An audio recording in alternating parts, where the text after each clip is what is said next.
सत श्री अकाल जी। पंजाबी खबरों के बुलेटिन में तुहाडा स्वागत है। मैं हरप्रीत सिंह गिल। एक नज़र मारते हैं हुण तक दीआं खास सुर्खियां ते।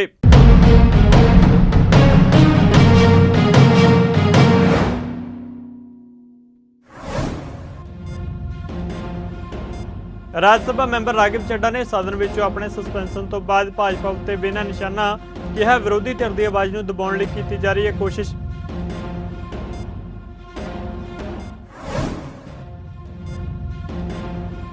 पंजाब कैबिनेट की बैठक में लए गए वड्डे फैसले। पंजाब वजारत वालों सूबे में सड़क सुरक्षा फोर्स के गठन नूं हरी झंडी। हरेक जिले के प्रमुख पार्क में बनेगा शहीदी स्मारक। पंजाब के वित्त मंत्री हरपाल सिंह चीमा ने मुख चोण कमिश्नर नियुक्त करने वाली कमेटी में CGI की थां कैबिनेट मंत्री नूं शामिल करने वाले बिल नूं लैके भाजपा उत्ते कीता शब्दी हमला। कहा भाजपा देश के लोकतंत्र ते संविधान लई सब तो वड्डा खतरा।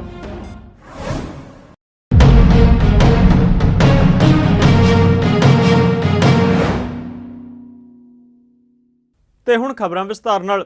आम आदमी पार्टी के नेता ते राज सभा मैंबर राघव चड्ढा ने सदन विचों अपने सस्पेंशन तो बाद भाजपा उत्ते निशाना बिन्निया। राघव ने एक वीडियो जारी करते हुए सवाल किया कि उन्होंने अपराध की है, किस कारण उन्होंने सस्पेंड किया गया। उन्होंने सोशल मीडिया उत्ते एक वीडियो जारी करते कहा है कि उन्होंने राज्य सभा विचों अज सस्पेंड किया गया कि उन्होंने यह अपराध है कि उन्होंने दुनिया की सब तो वड्डी पार्टी के नेतावां तो पार्लीमेंट में खड़े होकर सवाल पूछे ने।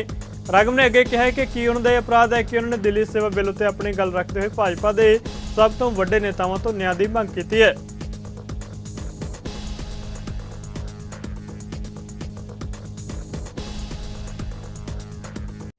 नमस्कार, मैं सस्पेंडेड राज्यसभा सांसद राघव चड्ढा। जी हां, मुझे राज्यसभा से आज सस्पेंड कर दिया गया है। मुझे क्यों निलंबित किया, मुझे क्यों सस्पेंड किया गया, मेरा क्या अपराध है? क्या मेरा यह अपराध है कि मैंने पार्लियामेंट में खड़े होकर दुनिया की सबसे बड़ी पार्टी बीजेपी के सबसे बड़े नेताओं से सवाल पूछे? क्या मेरा यह अपराध है कि मैंने दिल्ली सेवा बिल पर अपनी बात रखते हुए बीजेपी के सबसे बड़े नेताओं से न्याय की मांग करी, उन्हें उन्हीं का पुराना मैनिफेस्टो दिखाकर वादे पूरे करने को कहा, बीजेपी को आईना दिखाया और आज की बीजेपी को अडवाणीवादी और वाजपेयीवादी होने की बात कही?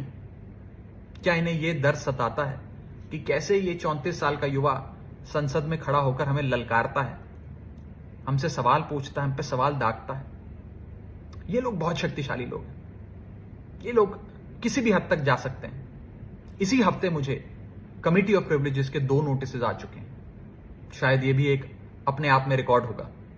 सदन के अंदर विपक्ष को बोलने नहीं दिया जाता, लीडर ऑफ ऑपोजिशन का माइक बंद कर दिया जाता है। इसी मॉनसून सत्र में 3 आम आदमी पार्टी के एमपीज को सस्पेंड किया गया है, संजय सिंह, सुशील कुमार रिंकू और मुझे। पहली बार शायद भारत के इतिहास में देखा गया होगा कि लोकसभा में विपक्ष की जो सबसे बड़ी पार्टी होती है, जो इस समय कांग्रेस पार्टी है, उसके सदन के नेता को सस्पेंड कर दिया। यानी कि ये लोग चाहते हैं कि कोई भी आवाज ना उठाए, कोई भी इनसे सवाल ना पूछे, हर शख्स को सस्पेंड कर दो। मैं शहीद आजम भगत सिंह की धरती से आता हूं, पूरी मजबूती से प्रिविलेज कमेटी के सामने अपना पक्ष रखूंगा, न्याय की मांग करूंगा। इस देश के कई बड़े नेताओं के खिलाफ प्रिविलेज कमेटी ने कार्रवाई करी, इंदिरा गांधी जी के खिलाफ करी, अटल बिहारी वाजपेयी साहब के खिलाफ करी, डॉक्टर मनमोहन सिंह के खिलाफ करी। मैं आपको बताना चाहता हूं कि बीजेपी के लोग जिस प्रकार से राहुल गांधी जी की सदस्यता ले सकते हैं, कल कोई आम आदमी पार्टी के किसी भी सांसद की सदस्यता भी रद्द कर सकते हैं। ये जो चाहे कर सकते हैं। और शायद मैं पहली बार ही ऐसा देख रहा हूंगा कि जो आरोप, जो मनगढ़ंत आरोप बीजेपी लगा रही है और जिस अपराध के लिए मुझे दोषी कह रही है, वो तो अपराध कहीं रूल बुक में लिखा ही नहीं हुआ। मैं आपको साफ करना चाहूंगा कि बीजेपी के लोग ये कह रहे हैं कि मैंने कोई दस्तखत कर किसी सांसद के सदन में जमा करा दिए। मैं आपको सत्य बताना चाहूंगा। सत्य यह है कि किसी भी सांसद को एक समिति में नाम प्रस्तावित करने की छूट होती है। यानी कि मैं एक सिलेक्ट कमेटी के गठन के लिए कुछ सांसदों का, एमपीज का नाम सुझा सकता हूं, प्रस्तावित कर सकता हूं, प्रपोज कर सकता हूं। इसमें किसी सांसद की लिखित सहमति यानी कि रिटर्न कंसेंट या सिग्नेचर हस्ताक्षर की दस्तखत की जरूरत नहीं पड़ती है। आपको बस प्रस्तावित नाम देने होते हैं और अगर किसी सांसद को आपत्ति है तो वो अपना नाम विड्रॉ कर सकता है। कहीं पर भी ना सिग्नेचर लिए जाते हैं, ना सिग्नेचर जमा किए जाते हैं, ना हमने सिग्नेचर जमा कराए, लेकिन फिर भी एक मौका इन लोगों को मिल गया है मुझ पर कीचड़ उछालने का और मेरी रेपुटेशन को तार तार करने का। एज अ पार्लियामेंटेरियन मुझ पर कीचड़ उछालकर मेरी रेपुटेशन को हार्म पहुंचाने का। ਸੜਕ ਹਾਦਸਿਆਂ ਵਿੱਚ ਲੋਕਾਂ ਦੀਆਂ ਕੀਮਤੀ ਜਾਨਾਂ ਬਚਾਉਣ ਦੇ ਉਦੇਸ਼ ਨਾਲ ਅਹਿਮ ਫੈਸਲਾ ਲੈਂਦਿਆਂ ਮੁੱਖ ਮੰਤਰੀ ਭਗਵੰਤ ਮਾਨ ਦੀ ਅਗਵਾਈ ਵਿੱਚ ਪੰਜਾਬ ਵਜ਼ਾਰਤ ਨੇ ਸੂਬੇ ਵਿੱਚ ਸੜਕ ਸੁਰੱਖਿਆ ਫੋਰਸ ਦੇ ਗਠਨ ਨੂੰ ਹਰੀ ਝੰਡੀ ਦਿੱਤੀ ਹੈ। ਇਸ ਬਾਰੇ ਫੈਸਲਾ ਬਾਅਦ ਦੁਪਹਿਰ ਪੰਜਾਬ ਸਿਵਲ ਸਕੱਤਰੇਤ ਵਿੱਚ ਮੰਤਰੀ ਮੰਡਲ ਦੀ ਮੀਟਿੰਗ ਦੌਰਾਨ ਲਿਆ ਗਿਆ। ਇਹਨਾਂ ਗੱਲਾਂ ਦਾ ਪ੍ਰਗਟਾਵਾ ਕਰਦਿਆਂ ਮੁੱਖ ਮੰਤਰੀ ਦਫ਼ਤਰ ਦੇ ਬੁਲਾਰੇ ਨੇ ਦੱਸਿਆ ਕਿ ਮੰਤਰੀ ਮੰਡਲ ਨੇ ਇਸ ਫੋਰਸ ਦੀ ਸ਼ੁਰੂਆਤ ਕਰਨ ਦੀ ਸਹਿਮਤੀ ਦਿੱਤੀ ਹੈ ਅਤੇ ਫੋਰਸ 5500 ਕਿਲੋਮੀਟਰ ਰਾਜ ਅਤੇ ਕੌਮੀ ਸ਼ਾਹਰਾਹ ਦੀਆਂ ਸੜਕਾਂ ਦੀ ਸੁਰੱਖਿਆ ਕਰੇਗੀ। ਮੰਤਰੀ ਮੰਡਲ ਦੇ ਫੈਸਲੇ ਮੁਤਾਬਿਕ ਪਿਛਲੇ ਸਾਲਾਂ ਵਿੱਚ ਵਾਪਰੇ ਸੜਕ ਹਾਦਸਿਆਂ ਦੇ ਆਧਾਰ ਉੱਤੇ ਹਾਈਵੇ ਉੱਤੇ ਗਸ਼ਤ ਕਰਨ ਵਾਲੇ ਰੂਟਾਂ ਦੀ ਸ਼ਨਾਖਤ ਵੀ ਕੀਤੀ ਗਈ ਹੈ। ਆਜ਼ਾਦੀ ਦੇ ਸੰਘਰਸ਼ ਦੌਰਾਨ ਮਾਤ ਭੂਮੀ ਦੀ ਰਾਖੀ ਕਰਦੇ ਹੋਏ ਜਾਨਾਂ ਨਿਸ਼ਾਵਰ ਕਰਨ ਵਾਲੇ ਮਹਾਨ ਸੁਤੰਤਰਤਾ ਸੈਨਾਨੀਆਂ ਅਤੇ ਕੌਮੀ ਨਾਇਕਾਂ ਦੇ ਸਤਿਕਾਰ ਵਿੱਚ ਮੰਤਰੀ ਮੰਡਲ ਨੇ ਹਰੇਕ ਜ਼ਿਲ੍ਹੇ ਦੇ ਪ੍ਰਮੁੱਖ ਪਾਰਕ ਵਿੱਚ ਸ਼ਹੀਦੀ ਸਮਾਰਕ ਬਣਾਉਣ ਦੀ ਵੀ ਮਨਜ਼ੂਰੀ ਦਿੱਤੀ ਹੈ। ਇਸ ਸਮਾਰਕ ਉੱਤੇ ਸੰਬੰਧਿਤ ਜ਼ਿਲ੍ਹੇ ਦੇ ਸ਼ਹੀਦਾਂ ਅਤੇ ਸੁਤੰਤਰਤਾ ਸੰਗਰਾਮੀਆਂ ਦੇ ਨਾਮ ਲਿਖੇ ਜਾਣਗੇ ਜਿਨ੍ਹਾਂ ਨੇ ਆਜ਼ਾਦੀ ਦੇ ਅੰਦੋਲਨ ਵਿੱਚ ਜਾਂ ਕਿਸੇ ਜੰਗ ਵਿੱਚ ਸ਼ਹਾਦਤ ਦਿੱਤੀ ਸੀ, ਤਾਂ ਜੋ ਸਾਡੇ ਨੌਜਵਾਨਾਂ ਦੇ ਮਹਾਨ ਯੋਗਦਾਨ ਬਾਰੇ ਜਾਣੂ ਹੋ ਸਕਣ। ਇਹ ਸਮਾਰਕ ਸਾਡੀ ਆਉਣ ਵਾਲੀਆਂ ਪੀੜ੍ਹੀਆਂ ਨੂੰ ਦੇਸ਼ ਦੀ ਖਾਤਰ ਨਿਸ਼ਕਾਮ ਸੇਵਾ ਲਈ ਪ੍ਰੇਰਿਤ ਕਰਨਗੇ। ਨਵੀਂ ਦਿੱਲੀ ਵਿੱਚ ਇੰਦਰਾ ਗਾਂਧੀ ਕੌਮਾਂਤਰੀ ਹਵਾਈ ਅੱਡੇ ਤੇ NRIs ਦੀ ਸਹੂਲਤ ਲਈ ਵੱਡਾ ਉਪਰਾਲਾ ਕਰਦਿਆਂ ਮੰਤਰੀ ਮੰਡਲ ਨੇ ਇੰਟਰਨੈਸ਼ਨਲ ਟਰਮੀਨਲ ਦੇ ਅਰਾਈਵਲ ਹਾਲ ਪਹੁੰਚ ਹਾਲ ਵਿਖੇ ਸਹੂਲਤ ਪ੍ਰਦਾਨ ਕਰਨ ਵਾਲਾ ਕੇਂਦਰ ਫੈਸਿਲੀਟੇਸ਼ਨ ਸੈਂਟਰ ਸਥਾਪਿਤ ਕਰਨ ਦੀ ਮਨਜ਼ੂਰੀ ਦਿੱਤੀ ਹੈ। ਇਹ ਕੇਂਦਰ 24 ਘੰਟੇ ਖੁੱਲ੍ਹਾ ਰਹੇਗਾ ਤੇ ਟਰਮੀਨਲ ਵਿਖੇ ਪਹੁੰਚਣ ਵਾਲੇ ਸਾਰੇ NRIs ਅਤੇ ਹੋਰ ਮੁਸਾਫਰਾਂ ਨੂੰ ਸਹਾਇਤਾ ਪ੍ਰਦਾਨ ਕਰੇਗਾ। ਇਸ ਵਿਸ਼ੇਸ਼ ਕੇਂਦਰ ਵਿੱਚ ਮੁਸਾਫਰਾਂ ਤੇ ਉਹਨਾਂ ਦੇ ਰਿਸ਼ਤੇਦਾਰਾਂ ਦੇ ਬੈਠਣ ਲਈ ਢੁਕਵੀਂ ਵਿਵਸਥਾ ਕਰਨ ਦੇ ਯਤਨ ਕੀਤੇ ਜਾਣਗੇ। ਪੰਜਾਬ ਕੈਬਨਿਟ ਵੱਲੋਂ ਸ਼ਾਸਨ ਵਿੱਚ ਹੋਰ ਸੁਧਾਰ ਲਈ ਆਰਟੀਫੀਸ਼ੀਅਲ ਇੰਟੈਲੀਜੈਂਸ ਦੀ ਵਰਤੋਂ ਨੂੰ ਹਰੀ ਝੰਡੀ ਦਿੱਤੀ ਗਈ ਹੈ ਤੇ ਪੰਜਾਬ ਕੈਬਨਿਟ ਵੱਲੋਂ ਸੂਬੇ ਦੀਆਂ ਜੇਲ੍ਹਾਂ ਵਿੱਚ ਬੰਦ 45 ਕੈਦੀਆਂ ਦੀ ਸਜ਼ਾ ਵਿੱਚ ਵਿਸ਼ੇਸ਼ ਛੋਟ ਦੇਣ ਨੂੰ ਵੀ ਪ੍ਰਵਾਨਗੀ ਦੇ ਦਿੱਤੀ ਗਈ।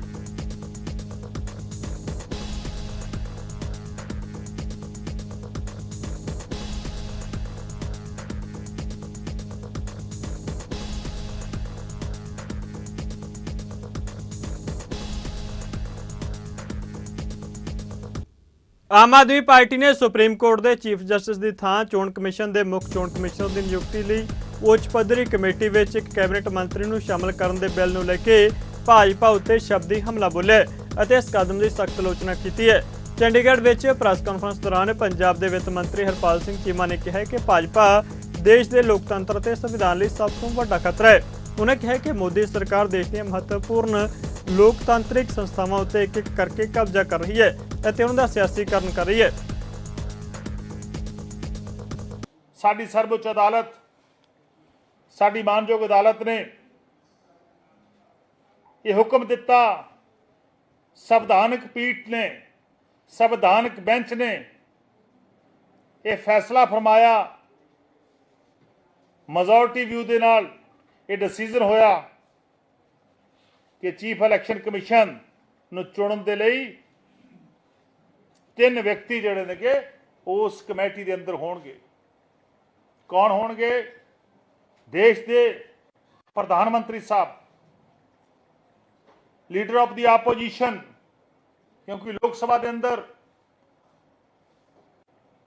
ਇੱਕ ਪਾਸੇ ਪ੍ਰਧਾਨ ਮੰਤਰੀ ਸਾਹਿਬ ਦੇਸ਼ ਦੀ ਅਗਵਾਈ ਕਰਦੇ ਨੇ ਔਰ ਦੂਜੇ ਪਾਸੇ ਆਪੋਜੀਸ਼ਨ ਹੁੰਦੀ ਆ।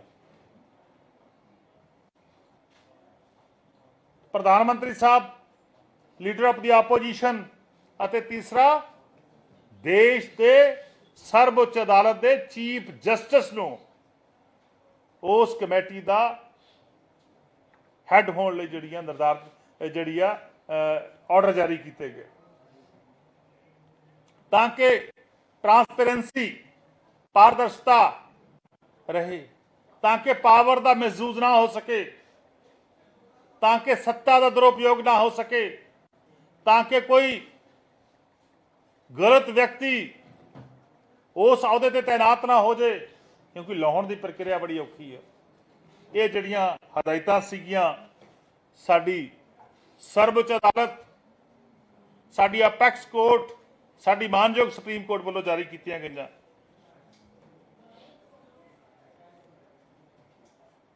ਔਰ ਉਸ ਤੋਂ ਬਾਅਦ ਕੀ ਹੋ ਰਿਹਾ ਅੱਜ ਦੇਸ਼ ਦਾ ਲੋਕਤੰਤਰ, ਅੱਜ ਦੇਸ਼ ਦੀ ਡੈਮੋਕ੍ਰੇਸੀ ਨੂੰ ਸਭ ਤੋਂ ਵੱਡਾ ਖਤਰਾ ਕਿਤੋਂ ਬਣਿਆਗਾ? ਬੀਜੇਪੀ ਤੋਂ ਬਣਿਆਗਾ, ਭਾਰਤੀ ਜਨਤਾ ਪਾਰਟੀ ਦੀ ਸਰਕਾਰ ਤੋਂ ਬਣਿਆਗਾ। ਅੱਜ ਇੱਕ ਇੱਕ ਕਰਕੇ, ਅੱਜ ਸਿੰਗਲ ਚੂਜ਼ ਕਰਕੇ ਸਾਡੀਆਂ ਸੰਸਥਾਵਾਂ ਨੂੰ, ਸਾਡੀਆਂ ਇੰਸਟੀਟਿਊਸ਼ਨ ਦਾ ਸਿਆਸੀਕਰਨ ਕੀਤਾ ਜਾ ਰਿਹਾ ਹੈਗਾ। ਉਹਨਾਂ ਦੇ ਉੱਤੇ ਵਿਅਕਤੀ ਵਿਸ਼ੇਸ਼, ਇੱਕ ਵਿਚਾਰਧਾਰਾ ਨਾਲ ਸੰਬੰਧਿਤ ਵਿਅਕਤੀ, ਕਿ ਆਹ ਵਿਅਕਤੀ ਇੱਥੇ ਬੈਠੂਗਾ, ਉਹਦੀ ਸਿਲੈਕਸ਼ਨ ਕਰਨ ਦੇ ਲਈ ਸਾਡੀ ਮਾਨਯੋਗ ਸੁਪਰੀਮ ਕੋਰਟ ਦੇ ਆਰਡਰ ਦੀ ਧੱਜੀਆਂ ਡਾਈਆਂ ਜਾ ਸਕਦੀਆਂ ਨੇ, ਜਾ ਰਹੀਆਂ ਨੇਗੀਆਂ। ਸਾਡੀ ਮਾਨਯੋਗ ਸੁਪਰੀਮ ਕੋਰਟ ਦਾ ਨਿਰਾਦਰ ਕੀਤਾ ਜਾ ਰਿਹਾ ਹੈਗਾ। ਸਾਡੀ ਸਰਵਉੱਚ ਅਦਾਲਤ ਦੇ ਫੈਸਲਿਆਂ ਨੂੰ ਰੱਦ ਕੀਤਾ ਜਾ ਰਿਹਾ ਹੈਗਾ, ਕਿਉਂਕਿ ਦੇਸ਼, ਮੈਂ ਸਮਝਦਾ, ਤਾਨਾਸ਼ਾਹੀ ਵੱਲ ਵਧ ਰਿਹਾ ਹੈਗਾ। ਦੇਸ਼ ਦੀ ਹਕੂਮਤ ਜਮਾਤ, ਦੇਸ਼ ਤੇ ਰਾਜ ਕਰਦਾ ਪਾਰਟੀ ਅੱਜ ਉਹ ਦੇਸ਼ ਦੇ ਲੋਕਤੰਤਰ ਦੇ ਲਈ ਸਭ ਤੋਂ ਵੱਡਾ ਖਤਰਾ ਬਣੀ ਆ। ਅੱਜ ਦੇਸ਼ ਦਾ ਲੋਕਤੰਤਰ ਖਤਰੇ ਦੇ ਵਿੱਚ ਆ, ਕਿਉਂਕਿ ਭਾਜਪਾ, ਭਾਰਤੀ ਜਨਤਾ ਪਾਰਟੀ ਲਗਾਤਾਰ ਬਹੁਤ ਸਾਰੇ ਫੈਸਲੇ ਜਿਹੜੀ ਸਾਡੀ ਮਾਨਯੋਗ ਸਰਵਉੱਚ ਅਦਾਲਤ ਮੈਜੋਰਟੀ ਵੀ ਉਹਦੇ ਨਾਲ ਕਰਦੀ ਆ, ਉਹਨਾਂ ਸਾਰੇ ਫੈਸਲਿਆਂ ਨੂੰ ਇੱਕ ਇੱਕ ਕਰਕੇ ਲਗਾਤਾਰ ਪਲਟਾ ਰਹੇ ਨੇਗੇ। ਇਥੋਂ ਸਿੱਧ ਹੁੰਦਾਗਾ ਕਿ ਸਾਡੇ ਪ੍ਰਧਾਨ ਮੰਤਰੀ ਸਾਹਿਬ ਔਰ ਬੀਜੇਪੀ ਦੇਸ਼ ਦੀ ਸਰਵਉੱਚ ਅਦਾਲਤ ਦਾ ਅਪਮਾਨ ਕਰਨ ਤੇ ਤੁਲੀ ਆ। ਮਹਾਰਾਸ਼ਟਰ ਵਿੱਚ ਸਰਕਾਰ ਨੇ ਤਖ਼ਤ ਸ੍ਰੀ ਹਜੂਰ ਸਾਹਿਬ ਦੇ ਪ੍ਰਬੰਧਕ ਵਜੋਂ ਇੱਕ ਗੈਰ ਸਿੱਖ ਵਿਅਕਤੀ ਦੀ ਨਿਯੁਕਤੀ ਦੇ ਆਪਣੇ ਫੈਸਲੇ ਨੂੰ ਪਲਟ ਦਿੱਤਾ ਹੈ। ਸਿੱਖ ਜਥੇਬੰਦੀਆਂ ਦੇ ਦਬਾਅ ਹੇਠ ਮਹਾਰਾਸ਼ਟਰ ਸਰਕਾਰ ਨੇ ਸੇਵਾ ਮੁਕਤ ਸਿੱਖ IAS ਅਧਿਕਾਰੀ ਡਾਕਟਰ ਵਿਜੇ ਸਤਬੀਰ ਸਿੰਘ ਨੂੰ ਤਖ਼ਤ ਸ੍ਰੀ ਹਜੂਰ ਸਾਹਿਬ ਦਾ ਨਵਾਂ ਪ੍ਰਬੰਧਕ ਨਿਯੁਕਤ ਕਰ ਦਿੱਤਾ ਹੈ। ਭਾਜਪਾ ਆਗੂ ਅਤੇ ਦਿੱਲੀ ਸਿੱਖ ਗੁਰਦੁਆਰਾ ਪ੍ਰਬੰਧਕ ਕਮੇਟੀ ਦੇ ਸਾਬਕਾ ਪ੍ਰਧਾਨ ਮਨਜਿੰਦਰ ਸਿੰਘ ਸਿਰਸਾ ਦੀ ਅਗਵਾਈ ਵਿੱਚ ਦਿੱਲੀ ਸਿੱਖ ਗੁਰਦੁਆਰਾ ਪ੍ਰਬੰਧਕ ਕਮੇਟੀ ਦੇ ਪ੍ਰਧਾਨ ਹਰਮੀਤ ਸਿੰਘ ਕਾਲਕਾ ਅਤੇ ਜਨਰਲ ਸਕੱਤਰ ਜਗਦੀਪ ਸਿੰਘ ਕਾਲੋ ਨੇ ਮਹਾਰਾਸ਼ਟਰ ਦੇ ਉਪ ਮੁੱਖ ਮੰਤਰੀ ਦੇਵੇਂਦਰ ਫਡਨਵੀਸ ਨਾਲ ਮੁਲਾਕਾਤ ਕੀਤੀ ਅਤੇ ਇਹਨਾਂ ਨੂੰ ਮਸਲੇ ਤੋਂ ਜਾਣੂ ਕਰਵਾਇਆ, ਜਿਨ੍ਹਾਂ ਨੇ ਤੁਰੰਤ ਪ੍ਰਭਾਵ ਨਾਲ ਵਿਜੇ ਸਤਬੀਰ ਸਿੰਘ ਦੀ ਨਿਯੁਕਤੀ ਦਾ ਐਲਾਨ ਕੀਤਾ ਹੈ। ਸਿਰਸਾ, ਕਾਲਕਾ ਤੇ ਕਾਲੋ ਨੇ ਇਸ ਮਾਮਲੇ ਵਿੱਚ ਦਖਲ ਦੇਣ ਲਈ ਬੀਜੇਪੀ ਦੇ ਹੋਰ ਵੱਡੇ ਆਗੂਆਂ ਦਾ ਵੀ ਧੰਨਵਾਦ ਕੀਤਾ ਹੈ।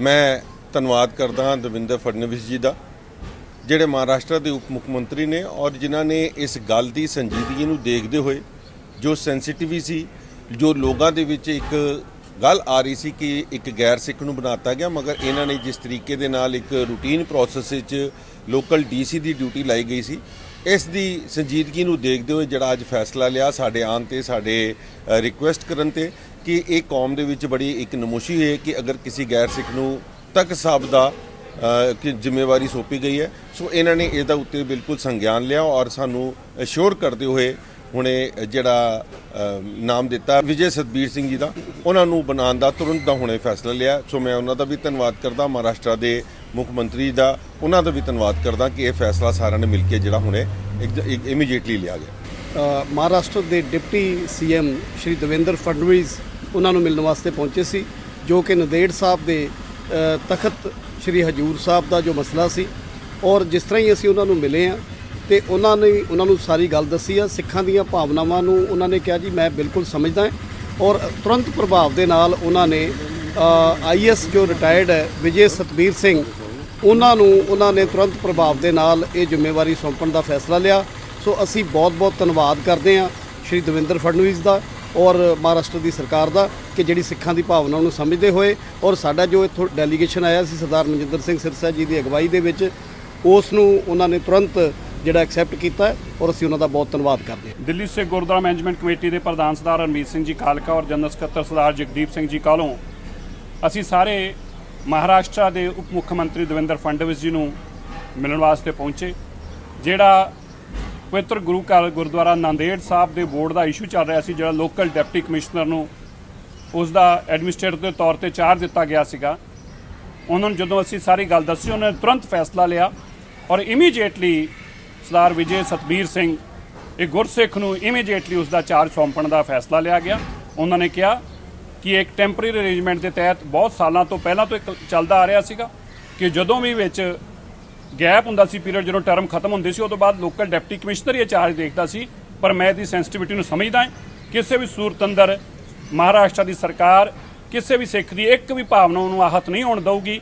ਅਸੀਂ ਤੁਰੰਤ ਹੀ ਇਮੀਡੀਏਟਲੀ ਅੱਜ ਤੋਂ ਹੀ ਰਾਈਟ ਵੇ ਉਸੇ ਵੇਲੇ ਉਹਨਾਂ ਨੇ ਗੱਲ ਕਰਕੇ ਤੇ ਫੈਸਲਾ ਲਿਆ ਕਿ ਹੁਣ ਤੋਂ ਹੀ ਆਰਡਰ ਲਾਗੂ ਹੋਏਗਾ ਔਰ ਅੱਜ ਤੋਂ ਹੀ ਵਿਜੇ ਸਤਬੀਰ ਸਿੰਘ ਜੋ ਕਿ ਇੱਕ ਸੀਨੀਅਰ IAS ਆਫੀਸਰ ਰਿਟਾਇਰਡ ਨੇ ਔਰ ਗੁਰਸਿੱਖ ਨੇ, ਉਹਨਾਂ ਨੂੰ ਇਹ ਜ਼ਿੰਮੇਵਾਰੀ ਦਿੱਤੀ ਜਾਊਗੀ। ਸੋ ਮੈਂ ਧੰਨਵਾਦ ਕਰਦਾ, ਸਾਰੀ ਕੌਮ ਦਾ ਵੀ ਧੰਨਵਾਦ ਕਰਦਾ ਜਿਨ੍ਹਾਂ ਨੇ ਸਾਥ ਦਿੱਤਾ। ਸੰਸਦ ਦੇ ਸੈਸ਼ਨ ਦੇ ਆਖਰੀ ਦਿਨ ਪੰਜਾਬ ਤੋਂ ਸੰਸਦ ਮੈਂਬਰ ਵਿਕਰਮਜੀਤ ਸਿੰਘ ਸਾਨੀ ਨੇ ਪ੍ਰਧਾਨ ਮੰਤਰੀ ਨਰਿੰਦਰ ਮੋਦੀ ਨੂੰ ਇੱਕ ਮੰਗ ਪੱਤਰ ਸੌਂਪ ਕੇ ਜੰਮੂ ਕਸ਼ਮੀਰ ਵਿਧਾਨ ਸਭਾ ਵਿੱਚ ਕਸ਼ਮੀਰੀ ਸਿੱਖਾਂ ਲਈ 2 ਸੀਟਾਂ ਰਾਖਵੀਆਂ ਕਰਨ ਦੀ ਮੰਗ ਕੀਤੀ ਹੈ। ਸਾਨੀ ਨੇ ਕਿਹਾ ਕਿ ਜੰਮੂ ਅਤੇ ਕਸ਼ਮੀਰ ਪੁਨਰਗਠਨ ਸੋਧ ਬਿੱਲ 2023 ਕੇਂਦਰ ਸਰਕਾਰ ਦੁਆਰਾ 26 ਜੁਲਾਈ 2023 ਨੂੰ ਲੋਕ ਸਭਾ ਵਿੱਚ ਪੇਸ਼ ਕੀਤਾ ਗਿਆ ਸੀ। ਬਿੱਲ ਜੰਮੂ ਅਤੇ ਕਸ਼ਮੀਰ ਪੁਨਰਗਠਨ ਐਕਟ 2019 ਵਿੱਚ ਸੋਧ ਕਰਕੇ ਕੇਂਦਰ ਸ਼ਾਸਤ ਪ੍ਰਦੇਸ਼ ਦੀ ਵਿਧਾਨ ਸਭਾ ਵਿੱਚ ਕਸ਼ਮੀਰ ਛੱਡ ਕੇ ਗਏ ਲੋਕਾਂ ਲਈ 2 ਸੀਟਾਂ ਤੇ ਪਾਕਿਸਤਾਨ ਦੇ ਕਬਜ਼ੇ ਵਾਲੇ ਕਸ਼ਮੀਰ ਤੋਂ ਵਿਸਥਾਪਿਤ ਲੋਕਾਂ ਲਈ 1 ਸੀਟ ਰਾਖਵੀਂ ਕਰਨ ਦੀ ਮੰਗ ਕਰਦਾ ਹੈ। ਕੇਂਦਰ ਸ਼ਾਸਤ ਪ੍ਰਦੇਸ਼ ਦੀ ਵਿਧਾਨ ਸਭਾ ਵਿੱਚ ਬਿੱਲ ਦੇ ਪ੍ਰਬੰਧਾਂ ਦੇ ਅਨੁਸਾਰ ਇਹਨਾਂ ਮੈਂਬਰਾਂ ਨੂੰ ਉਪ ਰਾਜਪਾਲ ਦੁਆਰਾ ਨਾਮਜ਼ਦ ਕੀਤਾ ਜਾਵੇਗਾ। ਸਰਕਾਰ ਦੇ ਇਸ ਕਦਮ ਦੀ ਸ਼ਲਾਘਾ ਕਰਦਿਆਂ ਸਾਨੀ ਨੇ ਕਿਹਾ ਕਿ ਮਹਾਰਾਜਾ ਰਣਜੀਤ ਸਿੰਘ ਜੀ ਦੇ ਰਾਜ ਤੋਂ ਬਾਅਦ ਸੈਂਕੜੇ ਸਾਲਾਂ ਤੋਂ ਸਿੱਖ ਘਾਟੀ ਵਿੱਚ ਰਹਿ ਰਹੇ ਨੇ ਅਤੇ ਉਹਨਾਂ ਨੇ ਘਾਟੀ ਦੇ ਕਿਸੇ ਹੋਰ ਵੀ ਘੱਟ ਗਿਣਤੀ ਭਾਈਚਾਰੇ ਵਾਂਗ ਦੁੱਖ ਦਰਦ ਝੱਲਿਆ। ਵਰਤਮਾਨ ਸਮੇਂ ਕਸ਼ਮੀਰ ਘਾਟੀ ਵਿੱਚ 1 ਲੱਖ ਤੋਂ ਵੱਧ ਸਿੱਖ ਵਸਦੇ ਨੇ ਜਿਨ੍ਹਾਂ ਨੇ ਅੱਤਵਾਦੀਆਂ ਦੇ ਡਰੋਂ ਘਾਟੀ ਨਹੀਂ ਛੱਡੀ ਅਤੇ ਦਹਾਕਿਆਂ ਤੋਂ ਅਤਿਆਚਾਰ ਸਹਿ ਰਹੇ ਨੇ। ਉਹਨਾਂ ਕਿਹਾ ਕਿ ਉਹ ਵੀ ਨਾਮਜ਼ਦ ਮੈਂਬਰਾਂ ਵਜੋਂ ਵਿਧਾਨ ਸਭਾ ਵਿੱਚ ਨਿਰਪੱਖ ਪ੍ਰਤੀਨਿਧਤਾ ਦੇ ਹੱਕਦਾਰ ਨੇ।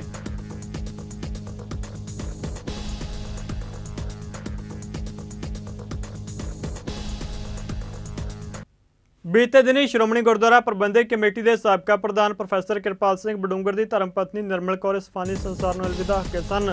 ਅੱਜ ਸਵਰਗਵਾਸੀ ਬੀਬੀ ਨਿਰਮਲ ਕੌਰ ਦੀਆਂ ਅਸਥੀਆਂ ਕੀਰਤਪੁਰ ਸਾਹਿਬ ਦੇ ਇਤਿਹਾਸਕ ਗੁਰਦੁਆਰਾ ਪਾਤਾਲਪੁਰੀ ਸਾਹਿਬ ਦੇ ਨਜ਼ਦੀਕ ਸਤਲੁਜ ਦੇ ਕੰਢੇ ਬਣੇ ਅਸਥ ਘਾਟ ਵਿਖੇ ਸਤਲੁਜ ਦਰਿਆ ਵਿੱਚ ਜਲ ਪ੍ਰਵਾਹ ਕੀਤੀਆਂ ਗਈਆਂ। ਇਸ ਤੋਂ ਪਹਿਲਾਂ ਤਖਤ ਸ੍ਰੀ ਕੇਸਗੜ੍ਹ ਸਾਹਿਬ ਦੇ ਜਦਰ ਸਿੰਘ ਸਾਹਿਬ ਗਿਆਨੀ ਸੁਲਤਾਨ ਸਿੰਘ ਜੀ ਵੱਲੋਂ ਵਿਛੜੀ ਰੂਹ ਦੀ ਆਤਮਿਕ ਸ਼ਾਂਤੀ ਦੇ ਲਈ ਅਰਦਾਸ ਕੀਤੀ ਗਈ। ਇਸ ਮੌਕੇ ਸ਼੍ਰੋਮਣੀ ਗੁਰਦੁਆਰਾ ਪ੍ਰਬੰਧਕ ਕਮੇਟੀ ਦੇ ਪ੍ਰਧਾਨ ਐਡਵੋਕੇਟ ਹਰਜਿੰਦਰ ਸਿੰਘ ਧਾਮੀ, ਡਾਕਟਰ ਦਲਜੀਤ ਸਿੰਘ ਚੀਮਾ ਤੇ ਹੋਰਨਾਂ ਨੇ ਕਿਰਪਾਲ ਸਿੰਘ ਬਡੂੰਗਰ ਦੇ ਨਾਲ ਦੁੱਖ ਸਾਂਝਾ ਕੀਤਾ। ਸ਼੍ਰੋਮਣੀ ਗੁਰਦੁਆਰਾ ਪ੍ਰਬੰਧਕ ਕਮੇਟੀ ਦੇ ਸਾਬਕਾ ਪ੍ਰਧਾਨ ਜਥੇਦਾਰ ਕਿਰਪਾਲ ਸਿੰਘ ਜੀ ਬਡੂੰਗਰ ਤੇ ਇਹਨਾਂ ਦੇ ਧਰਮ ਸੁਪਤਨੀ ਬੀਬੀ ਨਿਰਮਲ ਕੌਰ ਜੀ ਜਿਹੜੇ ਪਿਛਲੇ ਦਿਨੀ ਅਕਾਲ ਚਲਾਣਾ ਕਰ ਗਏ ਸੀ, ਉਹਨਾਂ ਦੇ ਅੱਜ ਅੰਗੀਠਾ ਸਾਹਿਬ ਆਸਥੀਆਂ ਜਲ ਪ੍ਰਵਾਹ ਕੀਤੀਆਂ। ਸੋ ਭਾਵੇਂ ਮਾਤਾ ਜੀ ਦੀ ਉਮਰ 85 ਸਾਲ ਸੀ, ਪਰ ਫਿਰ ਵੀ ਪਰਿਵਾਰ ਨੂੰ ਵੱਡੇ ਬਜ਼ੁਰਗਾਂ ਦਾ ਬੜਾ ਵੱਡਾ ਆਸਰਾ ਹੁੰਦਾ। ਪਰ ਇਹ ਕਰਤੇ ਦੀ ਖੇਡ ਆ, ਇਸ ਧਰਤੀ ਤੇ ਹਰ ਇੱਕ ਨੇ ਜਦੋਂ ਆਉਣਾ ਤੇ ਫਿਰ ਜਾਣਾ ਵੀ ਪੈਣਾ। ਰਾਣਾ ਰਾਓ ਨਾ ਕੋ ਰਹੇ ਰੰਗ ਨਾ ਤੁੰਗ ਫਕੀਰ, ਬਾਰੀ ਆਪੋ ਆਪਣੀ ਕੋਈ ਨਾ ਬੰਦੇ ਤੀਰ। ਸੋ ਦੁੱਖ ਵੀ ਆ ਪਰ ਕਰਤੇ ਦੀ ਖੇਡ ਵੀ ਆ। ਸੋ ਪਰਿਵਾਰ ਨੂੰ ਭਾਣਾ ਮੰਨਣ ਦਾ ਸਤਿਗੁਰੂ ਜੀ ਬਲ ਬਖਸ਼ਿਸ਼ ਕਰਨ ਤੇ ਪਿੱਛੇ ਉਸ ਵਿਛੜੀ ਰੂਹ ਨੂੰ ਆਪਣੇ ਚਰਨਾਂ ਦੇ ਵਿੱਚ ਨਿਵਾਸ ਬਖਸ਼ਿਸ਼ ਕਰਨ। ਇਹੋ ਹੀ ਅਰਦਾਸ ਸਾਹਿਬ ਗੁਰੂ ਹਰਿਰਾਏ ਸਾਹਿਬ ਪਾਤਸ਼ਾਹ ਦੇ ਚਰਨਾਂ ਦੇ ਵਿੱਚ ਸਾਰਿਆਂ ਨੂੰ ਜੁੜ ਕੇ ਕੀਤੀ। ਅੱਜ ਸ਼੍ਰੋਮਣੀ ਗੁਰਦੁਆਰਾ ਪ੍ਰਬੰਧਕ ਕਮੇਟੀ ਦੇ ਸਾਬਕਾ ਪ੍ਰਧਾਨ ਪ੍ਰੋਫੈਸਰ ਕਿਰਪਾਲ ਸਿੰਘ ਜੀ ਬਡੂੰਗਰ ਸਾਹਿਬ ਦੇ ਧਰਮ ਪਤਨੀ ਮਾਤਾ ਨਿਰਮਲ ਕੌਰ ਜੀ, ਉਹਨਾਂ ਦੀਆਂ ਅਸਥੀਆਂ ਜਿਹੜੀਆਂ ਉਹ ਜਲ ਪ੍ਰਵਾਹ ਕੀਤੀਆਂ। ਮੈਂ ਅਕਾਲ ਪੁਰਖ ਦੇ ਚਰਨਾਂ ਦੇ ਵਿੱਚ ਅਰਦਾਸ ਕਰਦਾ ਕਿ ਪ੍ਰਮਾਤਮਾ ਵਿਚਲੀ ਆਤਮਾ ਨੂੰ ਆਪਣੇ ਚਰਨਾਂ ਦੇ ਵਿੱਚ ਨਿਵਾਸ ਬਖਸ਼ੇ ਤੇ ਸਾਰਿਆਂ ਨੂੰ ਭਾਣਾ ਮੰਨਣ ਦਾ ਦੇ। ਪੁਲਿਸ ਦੀ ਲੈ ਕੇ ਇੱਕ ਵਾਰ ਮੁੜ ਜਗਜਾਰ ਹੋਈ ਹੈ ਜਦੋਂ ਢਿਲਵਾਂ ਪੁਲਿਸ ਚੋਰੀ ਦੇ ਮਾਮਲੇ ਵਿੱਚ ਜੇਲ੍ਹ ਵਿੱਚ ਬੰਦ ਮੁਲਜ਼ਮ ਨੂੰ ਪ੍ਰੋਡਕਸ਼ਨ ਵਾਰੰਟ ਉੱਤੇ ਲੈ ਕੇ ਮਾਣਯੋਗ ਅਦਾਲਤ ਵਿੱਚ ਪੇਸ਼ ਕਰਨ ਪਹੁੰਚੀ। ਵਾਪਸੀ ਵੇਲੇ ਮੁਲਜ਼ਮ ਪੁਲਿਸ ਨੂੰ ਚਕਮਾ ਦੇ ਕੇ ਫਰਾਰ ਹੋ ਗਿਆ ਤੇ ਤਕਰੀਬਨ 2 ਘੰਟੇ ਦੀ ਮੁਸ਼ੱਕਤ ਤੋਂ ਬਾਅਦ ਪੁਲਿਸ ਨੇ ਪੱਤਰਕਾਰਾਂ ਤੇ ਆਮ ਲੋਕਾਂ ਦੀ ਮਦਦ ਦੇ ਨਾਲ ਮੁਲਜ਼ਮ ਨੂੰ ਕਾਬੂ ਕੀਤਾ ਤੇ ਉਸ ਨੂੰ ਜੇਲ੍ਹ ਵਿੱਚ ਬੰਦ ਕੀਤਾ। ਮੁਲਜ਼ਮ ਦਾ ਨਾਮ ਪਵਨਪ੍ਰੀਤ ਸਿੰਘ ਹੈ ਜੋ ਪੁਲਿਸ ਨੂੰ ਚਕਮਾ ਦੇ ਕੇ ਫਰਾਰ ਹੋ ਗਿਆ ਸੀ ਤੇ ਬਾਅਦ ਵਿੱਚ ਉਸ ਨੂੰ ਲੋਕਾਂ ਤੇ ਪੱਤਰਕਾਰਾਂ ਦੀ ਮਦਦ ਦੇ ਨਾਲ ਕਾਬੂ ਕੀਤਾ ਗਿਆ। ਸਾਡੇ ਕੋਲ ਦੋਸ਼ੀ ਜਿਹੜਾ ਸੀ ਅਸੀਂ ਪੇਸ਼ ਕਰਨ ਵਾਸਤੇ ਆਏ ਸੀ, ਉਹ ਪੁਲਿਸ ਪਾਰਟੀ ਤੋਂ ਸਕਿਪ ਹੋ ਗਿਆ ਸੀਗਾ ਤੇ ਜਿਹੜਾ ਜਦੋਂ ਅਸੀਂ ਕੰਟਰੋਲ ਰੂਮ ਤੇ ਇਤਲਾਹ ਦਿੱਤੀ, ਜਿਹੜਾ ਕਪੂਰਥਲੇ ਦਾ PCR ਤੇ ਲੋਕਲ ਪਬਲਿਕ ਜਿਹੜੀ ਸਾਡੇ ਲੋਕਾਂ ਨੇ ਸਾਥ ਦਿੱਤਾ, ਖਾਸ ਕਰਕੇ ਕਪੂਰਥਲਾ ਜਿਹੜੀ ਆ ਪ੍ਰੈਸ ਨੇ ਵੀ ਸਾਡਾ ਬਹੁਤ ਸਾਥ ਦਿੱਤਾ। ਪ੍ਰੈਸ ਰਿਪੋਰਟਰਾਂ ਨੇ ਨਾਲ ਹੋ ਕੇ ਫੜਿਆ। ਅਸੀਂ ਉਹਨਾਂ ਦਾ ਧੰਨਵਾਦੀ ਹਾਂ ਜਿਨ੍ਹਾਂ ਨੇ ਸਾਡਾ ਸਾਥ ਦੇ ਕੇ ਜਿਹੜਾ ਦੋਸ਼ੀ ਸਾਡਾ ਸਕਿਪ ਹੋਇਆ ਸੀ ਉਹਨੂੰ ਕਾਬੂ ਕੀਤਾ। ਬੀਤੀ ਰਾਤ ਹੋਈ ਭਾਰੀ ਬਰਸਾਤ ਕਰਕੇ ਨੂਰਪੁਰ ਬੇਦੀ ਦੇ ਨਾਲ ਲੱਗਦੇ ਪਿੰਡ ਅਮਰਪੁਰ ਬੇਲਾ ਦੀ ਖੱਡ ਵਿੱਚ ਬਰਸਾਤ ਦਾ ਪਾਣੀ ਭਰ ਗਿਆ। ਨੂਰਪੁਰ ਬੇਦੀ ਦੇ ਪਿੰਡ ਅਮਰਪੁਰ ਬੇਲਾ ਦੀ ਖੱਡ ਦੀ ਵੀਡੀਓ ਵਾਇਰਲ ਹੋ ਰਹੀ ਹੈ ਜਿਸ ਵਿੱਚ ਨੌਜਵਾਨਾਂ ਦਾ ਮੋਟਰਸਾਈਕਲ ਪਾਣੀ ਦੇ ਤੇਜ਼ ਵਹਾਅ ਵਿੱਚ ਰੁੜਦਾ ਨਜ਼ਰ ਆ ਰਿਹਾ ਹੈ। ਨੌਜਵਾਨਾਂ ਨੇ ਵੀ ਮੁਸ਼ਕਲ ਨਾਲ ਆਪਣੀ ਜਾਨ ਬਚਾਈ। ਦੱਸਿਆ ਜਾ ਰਿਹਾ ਹੈ ਕਿ 2 ਨੌਜਵਾਨ ਮੋਟਰਸਾਈਕਲ ਤੇ ਸਵਾਰ ਹੋ ਕੇ ਨੂਰਪੁਰ ਬੇਦੀ ਨੂੰ ਜਾ ਰਹੇ ਸਨ ਕਿ ਪਿੰਡ ਅਮਰਪੁਰ ਬੇਲਾਂ ਦੀ ਖੱਡਾਂ ਦੇ ਕੋਲ ਬਰਸਾਤ ਦੇ ਪਾਣੀ ਦੇ ਤੇਜ਼ ਵਹਾਅ ਕਾਰਨ ਮੋਟਰਸਾਈਕਲ ਪਾਣੀ ਦੇ ਵਿੱਚ ਰੁੜ ਗਿਆ ਹਾਲਾਂਕਿ ਬਰਸਾਤੀ ਪਾਣੀ ਦੇ ਨਾਲ ਭਰੀ ਹੋਈ ਖੱਡ ਵਿੱਚ ਫਸੇ ਨੌਜਵਾਨਾਂ ਤੇ ਮੋਟਰਸਾਈਕਲ ਨੂੰ ਲੋਕਾਂ ਨੇ ਬਚਾਉਣ ਦੀ ਕੋਸ਼ਿਸ਼ ਕੀਤੀ, ਪਰ ਫਿਰ ਵੀ ਮੋਟਰਸਾਈਕਲ ਪਾਣੀ ਵਿੱਚ ਰੁੜ ਗਿਆ, ਜਦਕਿ ਨੌਜਵਾਨਾਂ ਨੂੰ ਸੁਰੱਖਿਅਤ ਬਾਹਰ ਕੱਢ ਲਿਆ ਗਿਆ।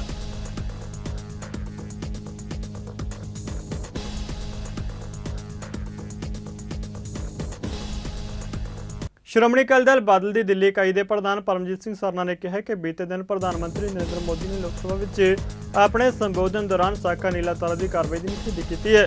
उन्हें कहा कि प्रधानमंत्री को चाहिए कि संसद में इस बाबत बकायदा मता पा के इस दिन निखेधी करन।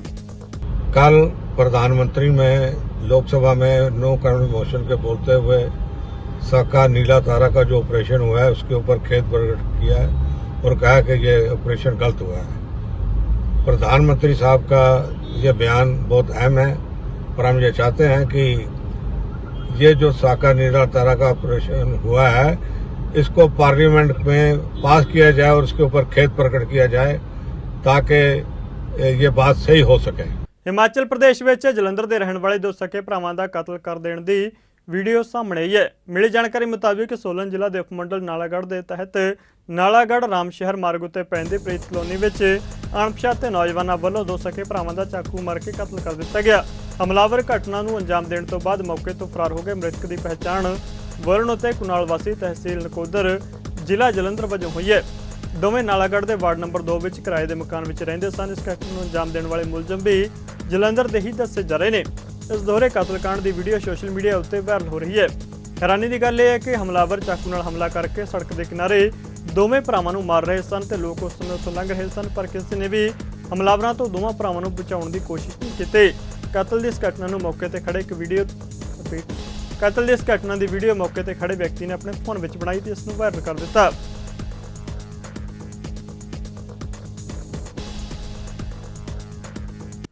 बिजली विभाग में CRA 295/19 राही भर्ती हुए सहायक लाइनमैनां वालों अपनी मंगां नूं लैके बुढलाडा विच विधायक प्रिंसीपल बोधराम नाल उन्हां दे दफ्तर विच मुलाकात की गई और उन्होंने एक मंग पत्र सौंपया गया, जिस विच उन्हां सरकार तो मंग की कि सरकार ते मैनेजमेंट वालों कोर्ट केसां दा बहाना लगा के मुलाजमां दीयां तरक्कीआं रोकीआं गईआं ने।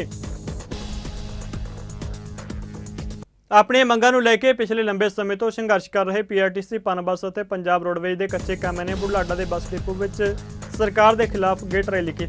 गेट रैली को संबोधन करदे कर्मचारियों का कहना सी कि सरकार बनने तो बाद हुण तक तकरीबन 14-15 बार उन्होंने मीटिंगां हो चुकी हैं, पर सरकार वालों उन्हां दीयां मंगां नूं अणगौलिया किया जा रहा है। उन्होंने कहा कि 14 तो 16 अगस्त तक पंजाब में हड़ताल की जाएगी तो 15 अगस्त वाले दिन पूरे पंजाब के रोडवेज कामिਆਂ वालों काले चोले पा के सरकार का विरोध किया जाएगा।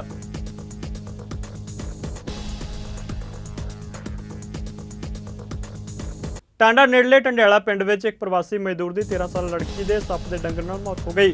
मृतका की पछाण शिवानी वजों हुई है। जानकारी दिंदे शिव कुमार महतो ने दस्सिया कि वह पिछले 8 सालों तो पिंड ढंडियाला की झुग्गी में रह के मेहनत मजदूरी करके अपने परिवार का गुजारा कर रहा है। अज सवेरे उसकी वड्डी बेटी शिवानी जो कि 5वीं क्लास में पढ़ती है, अज सवेरे 11 बजे के करीब कपड़े बदलने लई झुग्गी में गई तो उसनूं जहरीले सੱਪ ने डंग मार दिता। उसकी हालत बिगड़न उत्ते उसनूं सरकारी हस्पताल में ले जाया गया, पर उसनूं बचाया नहीं जा सकिया। घर आके उन्होंने सੱਪ ਨੂੰ ਝੁੱਗੀ ਵਿੱਚੋਂ ਲੱਭ ਲਿਆ ਤੇ ਕੁੜੀ ਦੇ ਪੈਰਾਂ ਕੋਲ ਬੰਦੀ ਬਣਾ ਕੇ ਰੱਖਿਆ।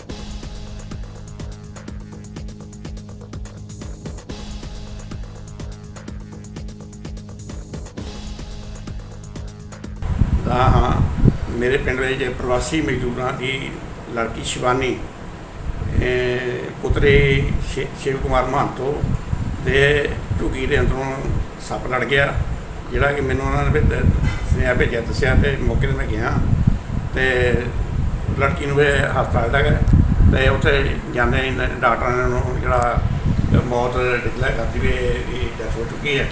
ਅੰਮ੍ਰਿਤਸਰ ਵਿੱਚ ਕਾਊਂਟਰ ਇੰਟੈਲੀਜੈਂਸ ਵੱਲੋਂ ਕੱਲ 5 ਕਿਲੋ ਹੈਰਨ ਸਮੇਤ ਪਿੰਡ ਵਾਂ ਤਾਰਾ ਸਿੰਘ ਤੋਂ ਗ੍ਰਿਫਤਾਰ ਕੀਤੇ ਗਏ ਦੋਸ਼ੀ ਨੂੰ ਅਦਾਲਤ ਵਿੱਚ ਪੇਸ਼ ਕੀਤਾ ਗਿਆ ਤੇ ਉਸ ਦਾ 3 ਦਿਨ ਦਾ ਰਿਮਾਂਡ ਹਾਸਲ ਕੀਤਾ ਗਿਆ। ਇਸ ਸੰਬੰਧੀ ਜਾਣਕਾਰੀ ਦਿੰਦੇ ਅੰਮ੍ਰਿਤਸਰ ਕਾਊਂਟਰ ਇੰਟੈਲੀਜੈਂਸ ਦੇ ਇੰਸਪੈਕਟਰ ਇੰਦਰਦੀਪ ਸਿੰਘ ਨੇ ਦੱਸਿਆ ਕਿ ਉਹਨਾਂ ਦੀ ਟੀਮ ਵੱਲੋਂ ਤਰਨਤਾਰਨ ਦੇ ਕਸਬਾ ਭੀਖੀ ਪਿੰਡ ਦੇ ਨਜ਼ਦੀਕ ਨਾਕਾਬੰਦੀ ਕੀਤੀ ਗਈ ਸੀ ਤਾਂ ਇਸ ਦੌਰਾਨ ਮੁਖਬਰ ਖਾਸ ਨੇ ਇਤਲਾਹ ਦਿੱਤੀ ਕਿ ਹਰਪਾਲ ਸਿੰਘ ਪੁੱਤਰ ਸਤਨਾਮ ਸਿੰਘ ਵਾਸੀ ਪਿੰਡ ਲਾਖਣਾ ਜੋ ਹੈਰੋਇਨ ਦੀ ਵੱਡੀ ਖੇਪ ਕਿਸੇ ਹੋਰ ਵਿਅਕਤੀ ਨੂੰ ਡਿਲੀਵਰ ਕਰਨ ਜਾ ਰਿਹਾ ਹੈ, ਜੇ ਨਾਕਾਬੰਦੀ ਕੀਤੀ ਜਾਵੇ ਤਾਂ ਉਸ ਨੂੰ ਕਾਬੂ ਕੀਤਾ ਜਾ ਸਕਦਾ ਹੈ। उन्हें कहा कि इस तहत उन्होंने वालों वां तारा सिंह के नज़दीक नाकाबंदी करके हरपाल सिंह नूं 5 किलो हैरोइन समेत काबू किया गया ते अगे मामला दर्ज करके कार्रवाई की जा रही है।